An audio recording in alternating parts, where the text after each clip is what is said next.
shift over into almost entirely new area, and that's the forebrain. We'll go back to our embryo. This is the forebrain, midbrain, hindbrain, and spinal cord. Looks like this. Sulcus limitans coming up, dividing the segmental structures in the motor and association plate with the midbrain, hindbrain, cervical segments, 3 hindbrain segments, like that, with the oculonodular lobe developing from the middle hindbrain segment, the rest of the cerebellum going over it, developing from the anterior hindbrain segment, the inferior and superior colliculi developing from the midbrain, association plate, and now we come to the forebrain, which you recognize this as the front end of the neural tube, this third ventricle, aqueduct, fourth ventricle, and the central canal of the spinal cord. Off to either side, we have an outpouching that looks like a pair of Mickey Mouse ears. They grow out as the telencephalon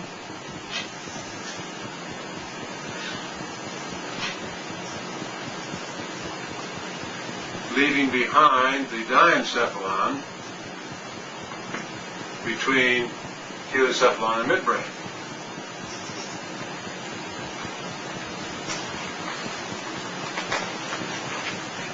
The development of the relationships between the telencephalon and diencephalon took me about 15 years to understand, and after I understood it, it takes about a minute to explain. You take these Mickey Mouse ears off to the side, grow the frontal poles forward, that's straightforward. Grow the parietal occipital temporal lobes back and around. That's pretty straightforward. And now you just make the medial inferior part of the ears stick onto the rest of your skull and neck. And that allows the development of what? And that line of fusion.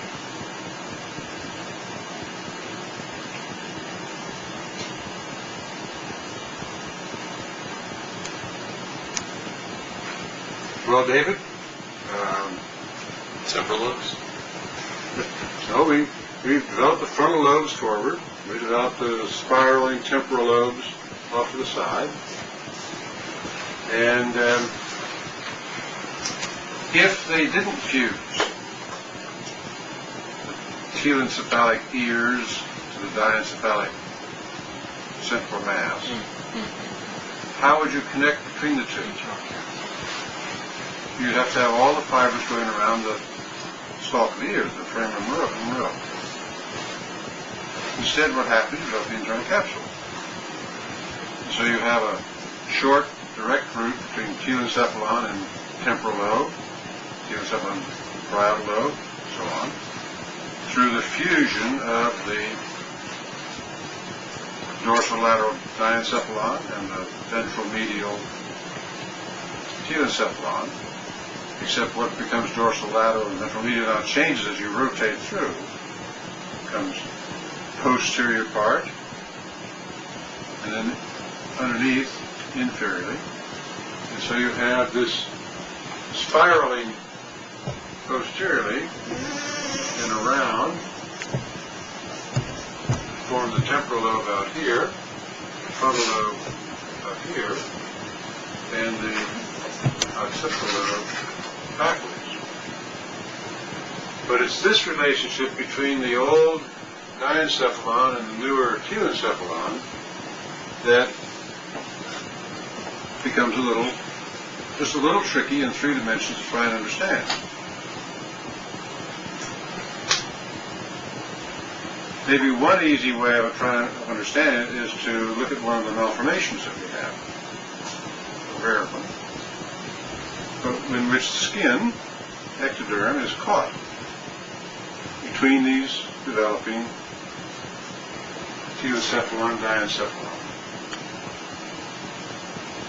With the result, we have an inclusion cyst, epidermoid cyst.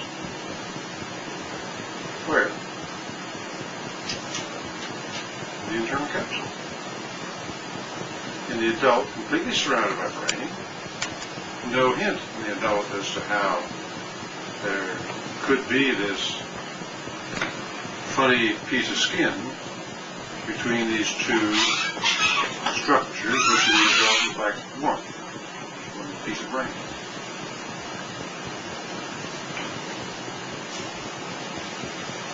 So if we look at this early embryo in a cross section, we'll see something like this. The diencephalon has several little pieces to it.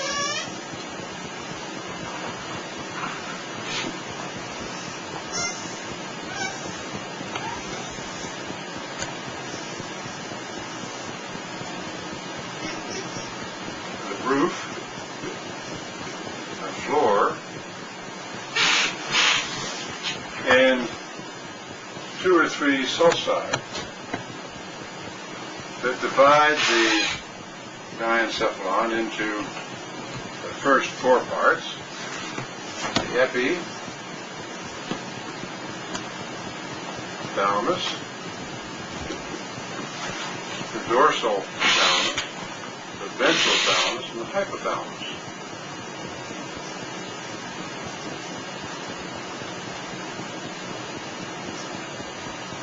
So this, of course, is the third ventricle.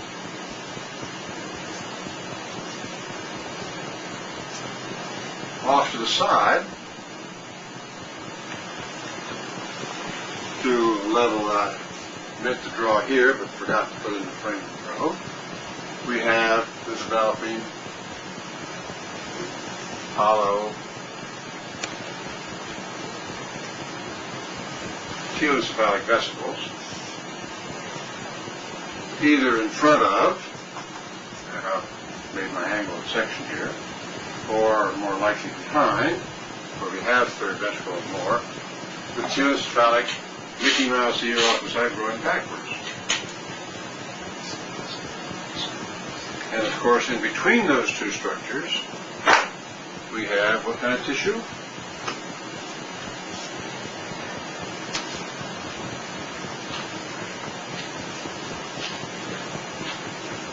All around.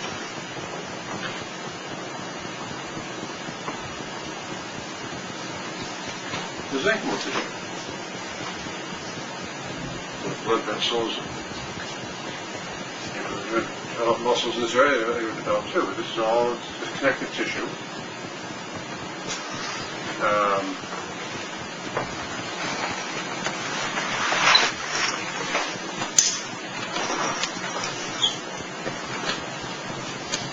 Which will form into what in the adult? Meninges. We'll have pia right next to the central nervous system, all the way around. We'll have arachnoid somewhere out next to the dura. In between, we have all these loose pieces of mesenchyme, which will be dissolving away, leaving less and less tissue, more and more space. So we have subarachnoid space developing between these dissolving cells of the mesenchyme.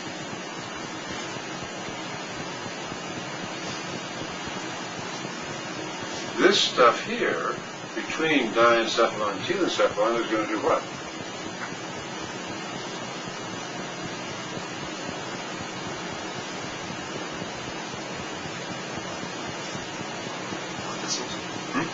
vessels? Not really.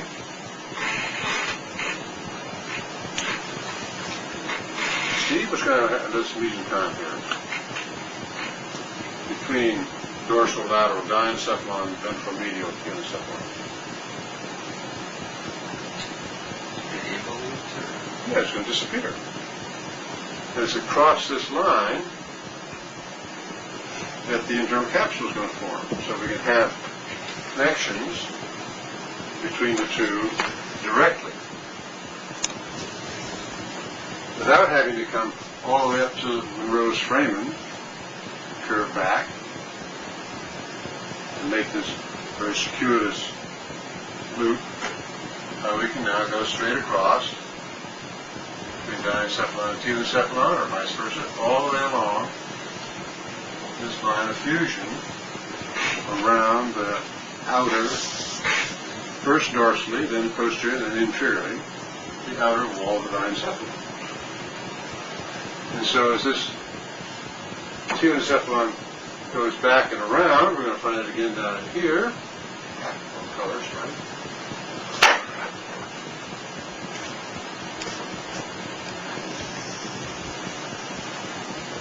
Hollow. This is going to be temporal lobe. Up here at the moment, the parietal lobe, further back occipital. We're going to have another fusion, though, all the way around here. So that coming around first on top, then behind, then underneath, we're going to have obliteration of the space as the two components fuse to each other. Okay?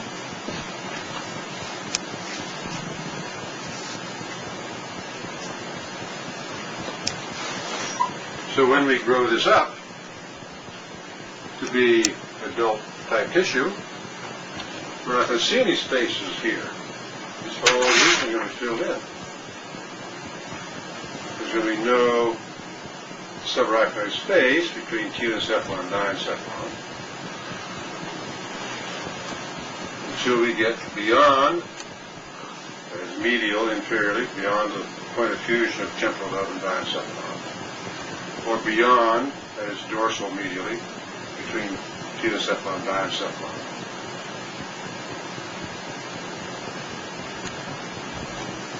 But there will be subarachnoid space all around this now fused mass of tissue. Okay? It's early in the morning, I know. People are still scowling. Steve is still looking down, trying to ignore me. Because my next question is sort of a radiological one.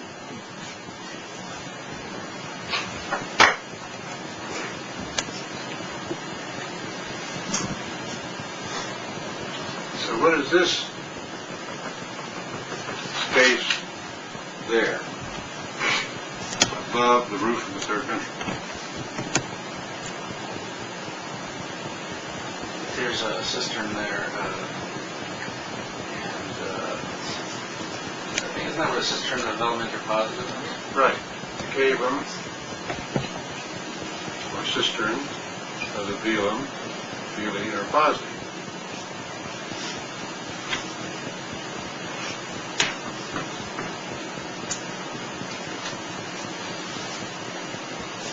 And this represents the interposed membranes of in this region right here.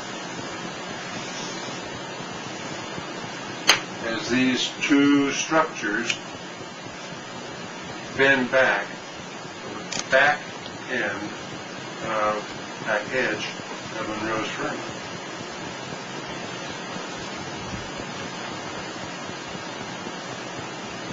So the cisterna ambiens is running around the midbrain in the adult. There's this rostral extension over the roof of the third ventricle. And below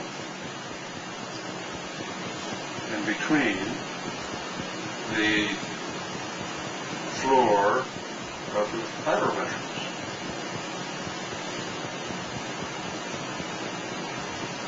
Right, Steve? Steve is still scowling back over there because there's something missing, isn't there? Nothing missing?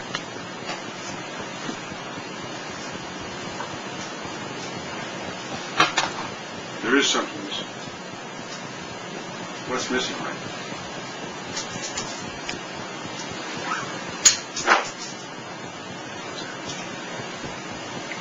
So I make this the adult temporarily. Corpus callosum.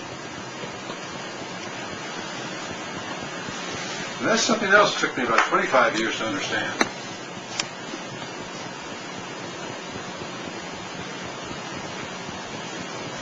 And it becomes understandable when you realize that just in front of Monroe's foramen, there's a thickening of the top portion of the lamina terminalis, the front end of the third ventricle. And that thickening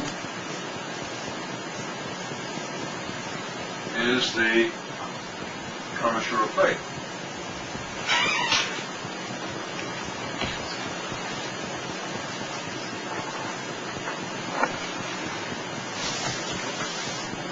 And it turns out to be in the adult where the anterior commissure remains. And so you can look at the development of the front end of the neural tube, keeping Monroe's foramen and the anterior commissure essentially fixed. Let everything else wander around. But those two are going to retain a constant relationship.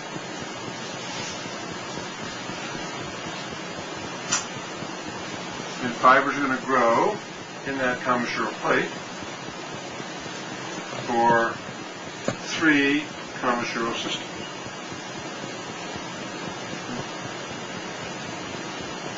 Which are, Mike, what? Anterior commissure, corpus callosum, and What was the third one? indusium, breesium, or whatever, the hippocampal commissure, whatever it is. They might just Is there a difference between the hippocampal commissure and the indusium same breesium? thing as far as I understand. I hope they're not the same thing. They're closely related in that they are both hippocampal structures. But these 3 are crossing fiber systems. The anterior commissure is essentially between the 2 temporal lobes. The hippocampal commissure between the 2 hippocampal formations. And the corpus callosum, massive connection between all the rest of the lobes.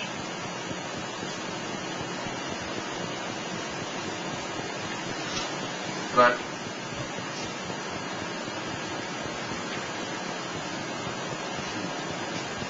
without the corpus callosum up here,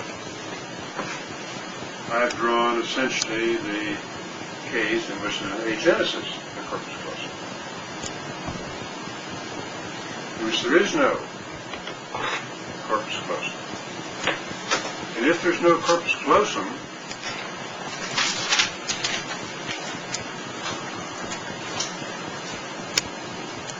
there may or may not be a hippocampal commissure. There almost always is an anterior commissure. So given that information, accepting that as a point of departure feature, where would the hippocampal commissure be if it exists at all? Could be absent like the corpus callosum, but typically it's present. And so where would it be if we didn't form the corpus callosum? Doesn't make makes sense that it should be just right behind the anterior commissure. Doesn't make sense? I mean, I can't. I know where it is anatomically. It's the only place it can be, right? It begins here, and what happens normally, as the callosal fibers keep building in, and build this great big mass of callosal fibers that follow the frontal, parietal, occipital lobes back, and then stop behind as the splenium of the corpus callosum, beneath which the hippocampal commissural fibers normally cross. But they are pulled back by the developing corpus callosum. But of course, the whole fornix system is being drawn back, down, and around by the developing temporal lobe.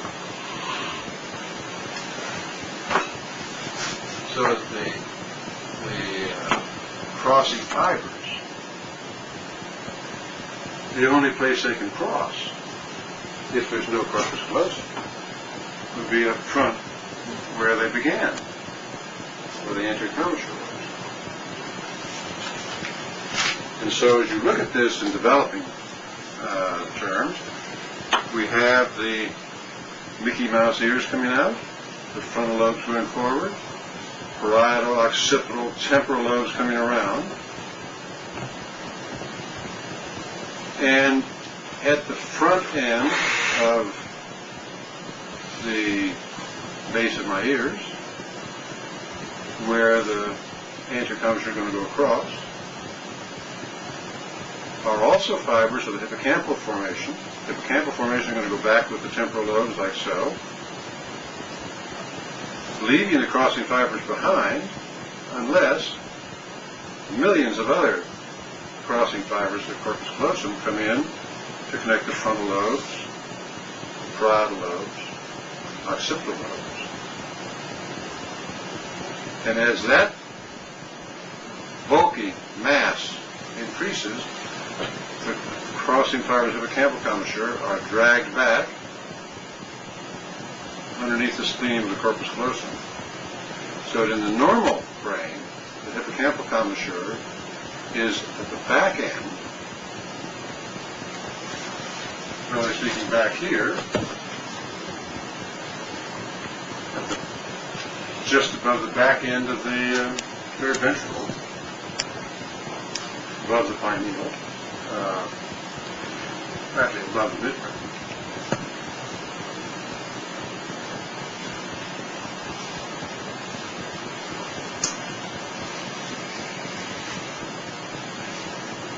So any questions at the moment on these two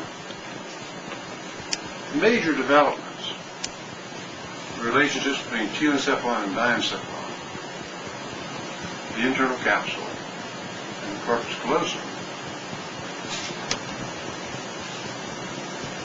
Ray is still scowling, Steve is still looking down, and everyone else is being quiet.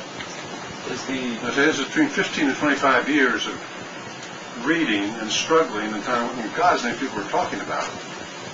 And then once you see it, you know what's all the fuss about.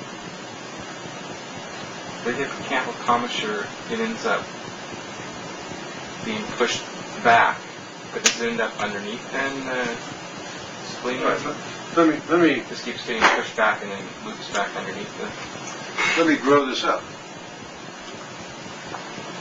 And let's put it in an anterior commissure, an optic chiasm, and a mammillary body, and a mammillary terminalis, and a pituitary stalk, floor of the third ventricle, coming back into the floor of the aqueduct. Now let's go forward to the orbital frontal pole, parietal, occipital, and come around here. Temporal lobe.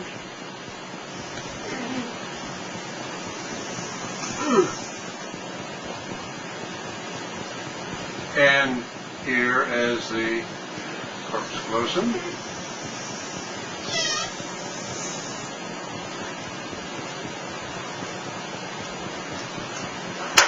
And here the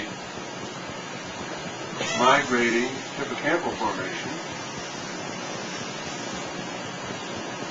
which will make large pyramidal cells from CA1 and the rest of the hippocampal formation, having left their axons behind as the cell bodies are migrating forward, tracing the fornix,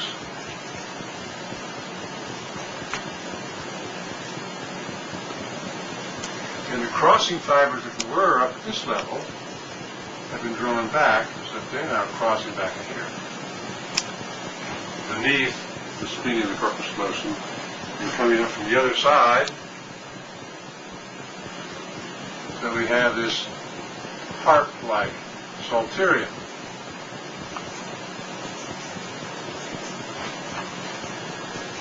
If you look at it from behind, you see the two fornices coming from the temporal lobes towards the midline, and the crossing fiber between, so you have the high notes to low notes, short, medium, and long fibers of this fiber back here.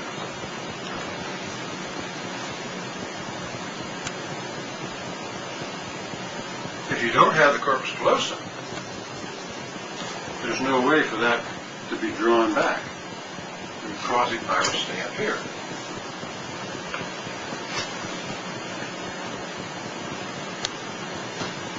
Because there isn't anything between the two telocephalic hemispheres, except at the region of the original commissure oblique.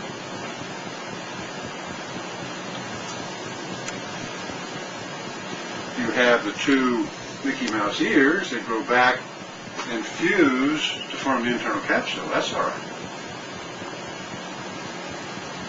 You just don't have any roof to the cave umbilical interpositor between the telocephalic and diencephalic membranous parts that are approaching each other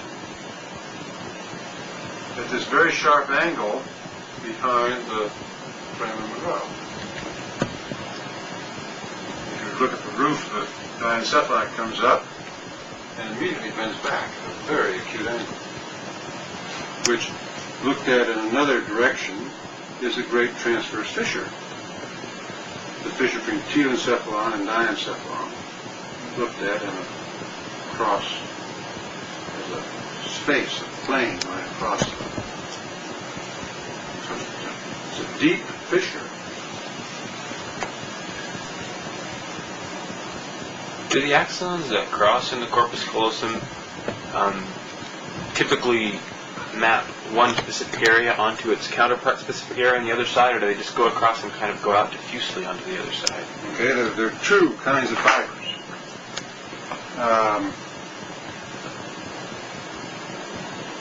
We have two words for them. Whether they're used all the time correctly, I'm not sure. We have decussating fibers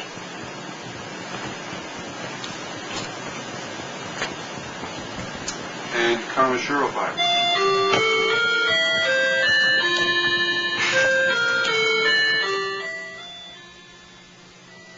What I have to remind myself of the pyramidal decussation, which we have a corticospinal heterologous point connection. So the decussating fibers might be fronto-occipital, parietal, any combination you like, to non-identical points. Whereas the commissural fibers are connecting to essentially identical points. And so we have the hippocampal commissure connecting the two hippocampi, the anterior commissure connecting the two anterior temporal lobes, mostly, and 90% of the corpus callosum, they have the fibers that connect frontal point A with the right side, with the frontal point A on the left side. But about 10% of the corpus callosum is made up of different fibers that are crossing obliquely. And that 10% seems to come in later. And if there are no commissural fibers, because we are in the case of agenesis, the purpose closum, these then go to form probes. Wonderful. Which for the extreme is going to be frontal occipital, crossing, likely. Remains frontal occipital, but stay on the same side. So that you can find this remnant, which in its largest form is about 10% of the cross-sectional area of the full. You can find it going front to back on the same side.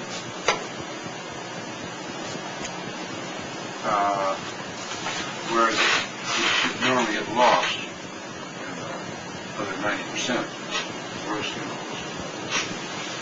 Normal chromosomes.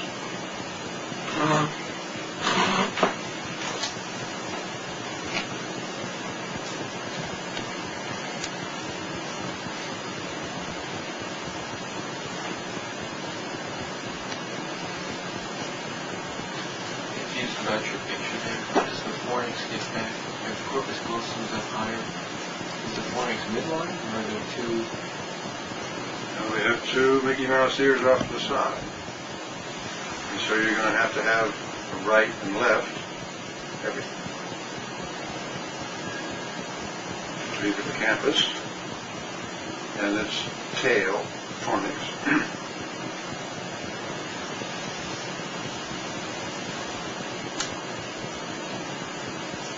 Well, this is only half the story. What half have I left out, Steve? I'm going to decide the rest of another 2 weeks or so I'll talk about the rest of the forebrain. But in this particular little sub-chapter, what have I left out? I mean, in terms of commissures and stuff, going back. Well, let's look at the fornix fibers.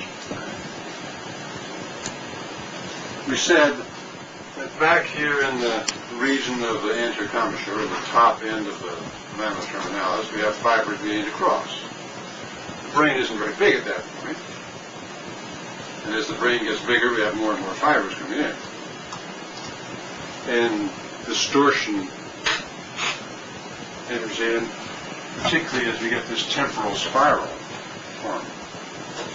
And so the hippocampal cells and their fibers, cell bodies moving back, the fibers move forward, and of course mostly end up here in the mammary bodies. So we have the basic adult pattern of the white matter of the hippocampal formation, alveus over the hippocampal cells, fornix back up and around in a spiral, coming down behind the anterior commissure towards the mammary bodies.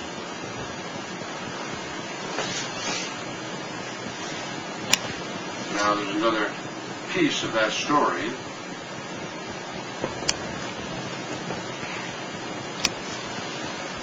Right?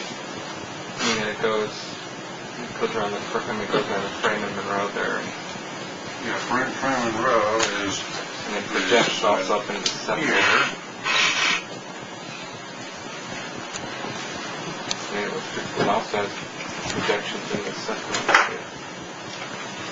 Some of these fibers go in front of the anterior commissure. So we have sort of pre-commissural fibers. And once that happens, early enough in development, as callosal fibers are added in, separate anterior commissure from hippocampal fibers, you can begin to accept some of these fibers of the fornix system are not only going to be pre-commissural in terms of anterior commissure, but supracallosal.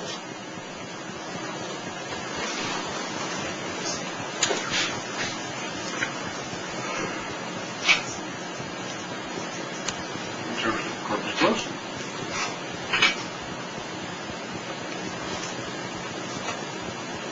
And the space between the fornix and the supracallosal one gets bigger and bigger as more callosal fibers fill in. And the name of the supracallosal stuff is what, Mike? Maybe this. That's the inducing bridging.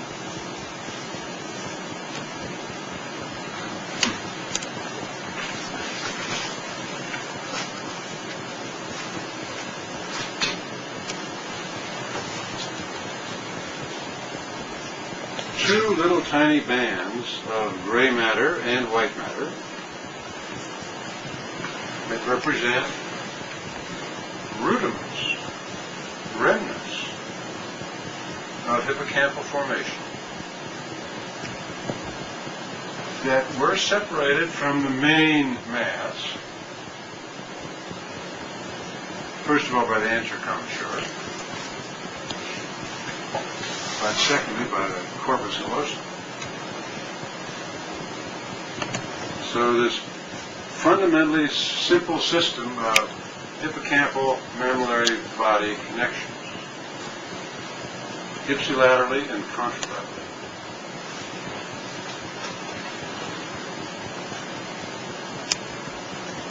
Persist in that simple pattern in cases of agenesis corpus callosum, because there's no corpus callosum bundles of fibers to separate them and produce a supracallosal, pre-commissural system.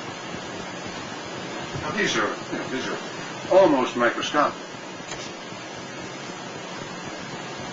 Well-developed inducing bridging, you can see them grossly as two of the bands, about even so, millimeter.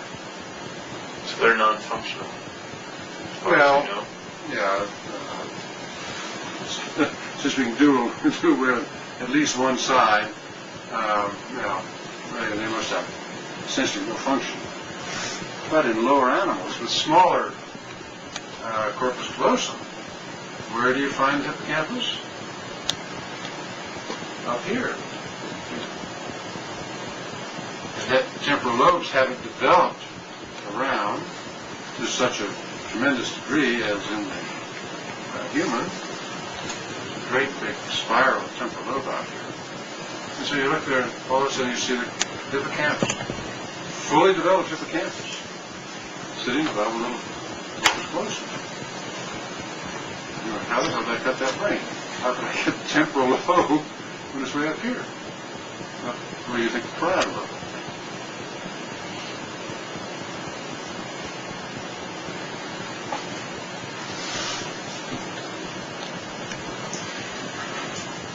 Well, Steve, that's still only half the story.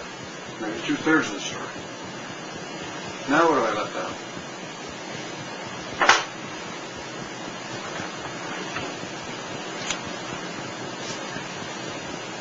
David, what have I left out? A lot. Right, okay. Yeah, we're not going to finish this course in 20 minutes. Lateral ventricles? We've got the lateral ventricles hidden here by all this heliocytic tissue. We'll come back to that in a little while. So we're looking for something else that's in the middle. We're looking for something else that's missing here now.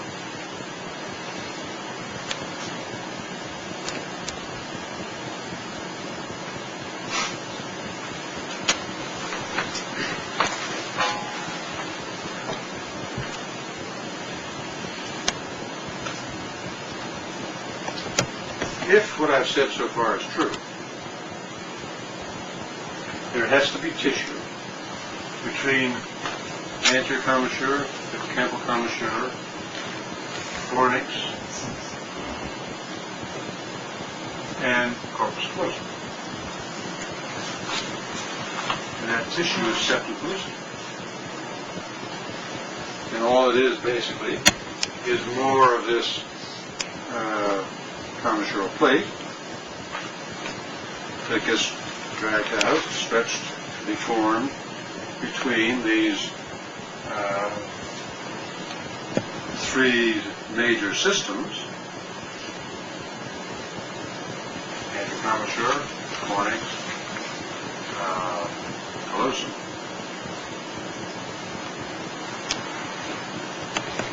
And so between these we have tissue that is going to develop in a very peculiar fashion. It's as solid as the callosum was formed, but for reasons that are not yet clear, and some are attributed to simple mechanical tensions, the center of it disintegrates. So that by, say, 6 months gestation, the brain is about that big. The cavity in the septum lumen is about 1 centimeter wide. Before that, it was smaller, but that about 6 months about the biggest it gets. Before that, it was an area of necrosis, full of macrophages that dissolve and disappear, leaving fluid behind. There were 2 leaves on either side, running front to back. Beneath the corpus callosum and between the 2 fornices. So if I put the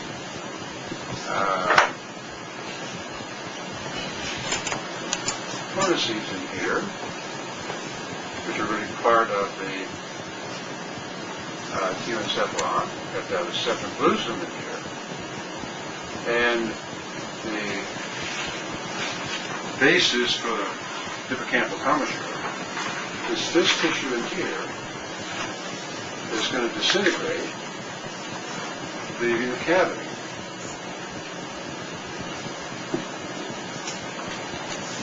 And then from 6 months gestation on forward, for the next 5 or 6 months, that cavity begins to close in. Begins to close in from behind, underneath the spleen. Closes in progressively. So by 2 months or so, postnatal, the 2 leaves of the septum lucidum, right and left, have fused, leaving a little tiny space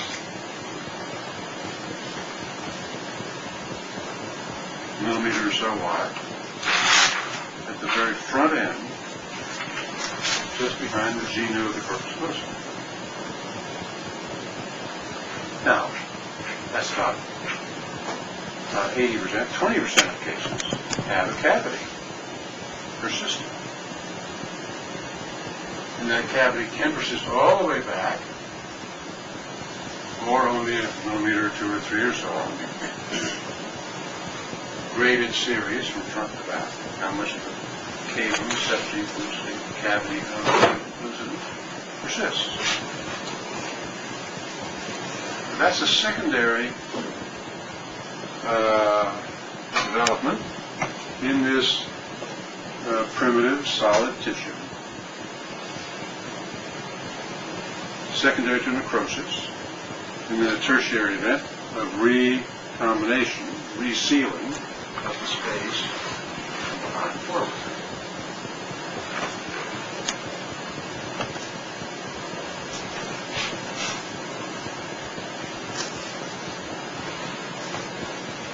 So any problems at this point?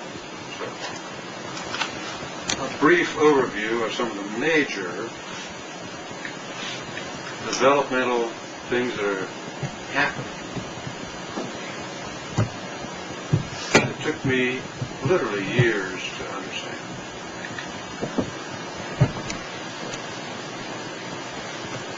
condensed in less than an hour, hoping thereby to save you years of future work trying to re-understand it.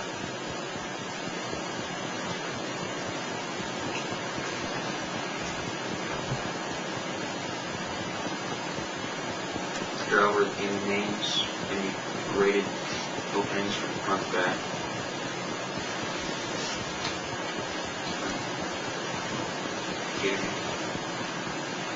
I'm sorry? You're talking about going from front to back, Right. graded series. Just to go over. Well, let me try and show you that in a horizontal section here. Through the, I might have to distort a little bit. Let's put in the anterior commissure going across. Let's make this the midline. Coming back,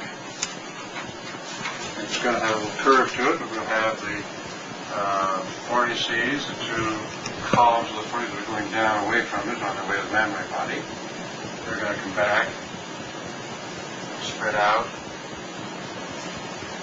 The temporal lobes over here.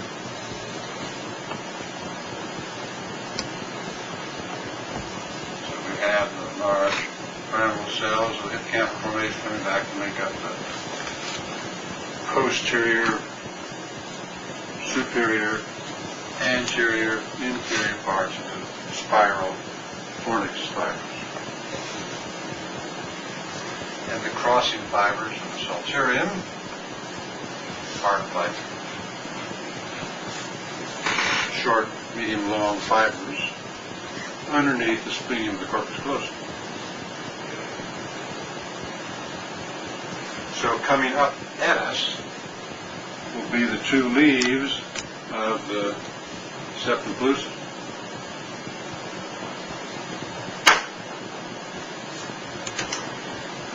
And going forward, we'll have some crossing fibers of the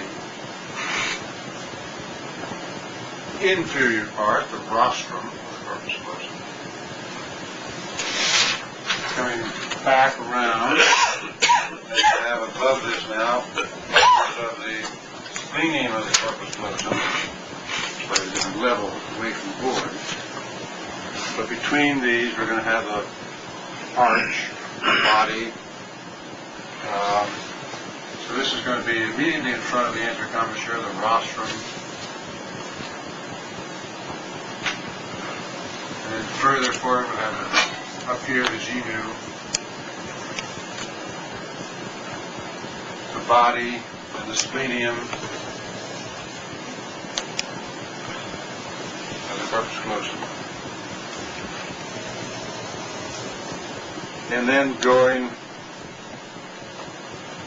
towards the board from the corpus callosum, the two leaves of the septum pellucid down to the fornix.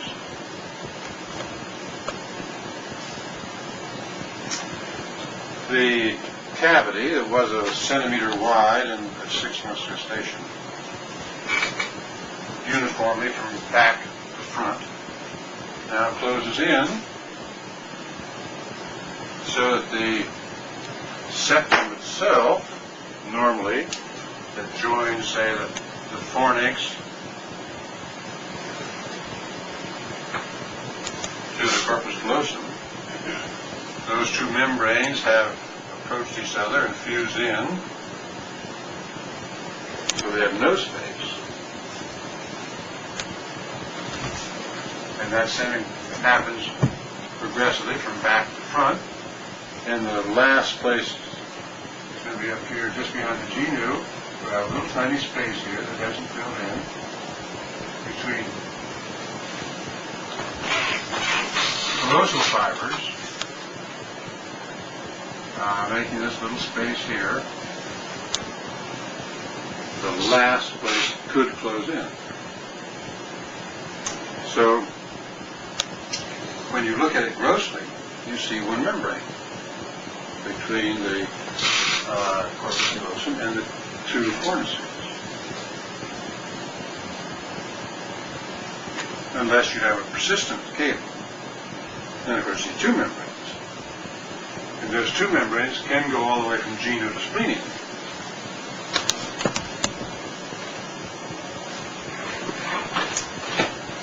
And so, Steve, the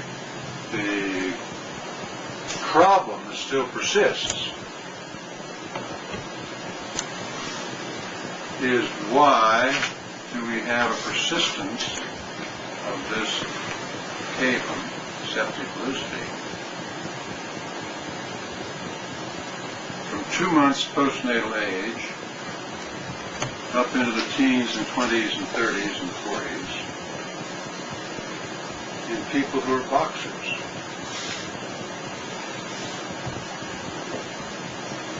So I leave that for the radiologist, I suppose, to be able to predict, doing CT, MRI type scans on infants and seeing the persistence of the cavum and being able to lay money bets on his career 20, 30 years down the line. Or encouraging them in that line if they've got a cavum and discouraging if they don't. There's some very peculiar selection process going on there. Or there's some peculiar way, even more peculiar, of dissociating these membranes so that you reform the cavity. A little trauma. But that happens to be one of the observations that I'm not sure, Jonathan, whether there's anything in the radiological literature about that. There is in the pathology literature that says that boxers have big cavum. Is it any kind of trauma, or does it have to be repeated trauma? Any kind of head trauma?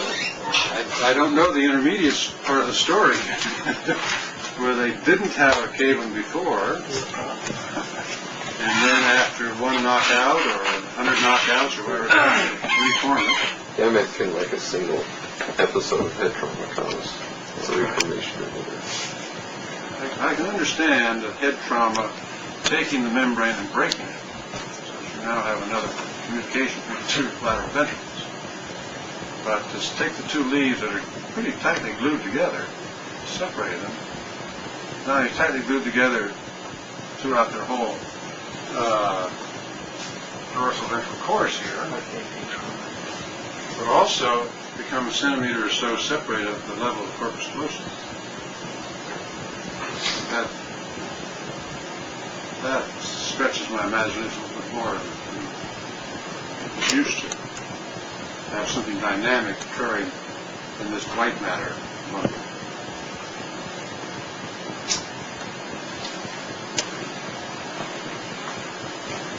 So if you understand this, Troy, come back to it for a moment. The floor of the cavum is the roof of what space?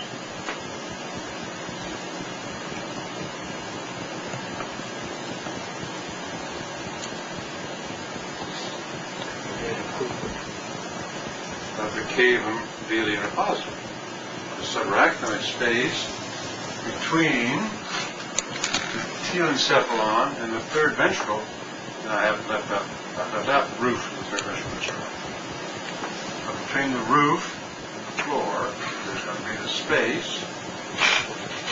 which is the continuation of the cisterna ambiens around the midbrain that comes forward, rostrally above the roof of the third ventricle. So I'm going to put a third ventricle roof in here, behind Monroe's foramen. And the floor of the lateral ventricle, where we have some subarachnoid space between those embryologically quite distinct tissues.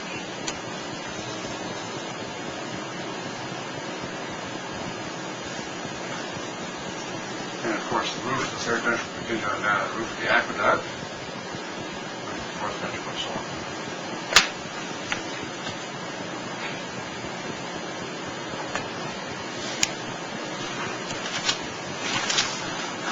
So,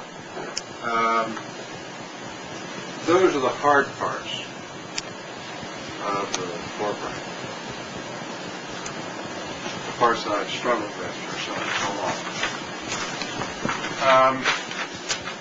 In addition, we have really simple developments.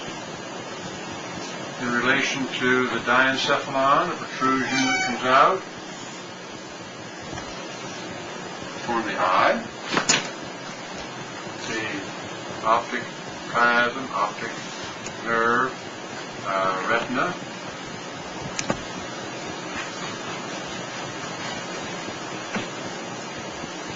and a protrusion from the telencephalon,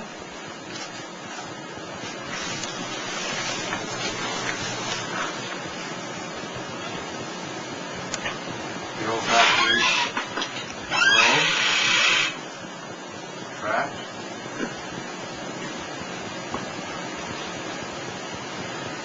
and both of those protrusions are hollow. They go back to the stage of the early neural tube, where we have a continuation out as of the third ventricle, out into the optic cup, and the hollow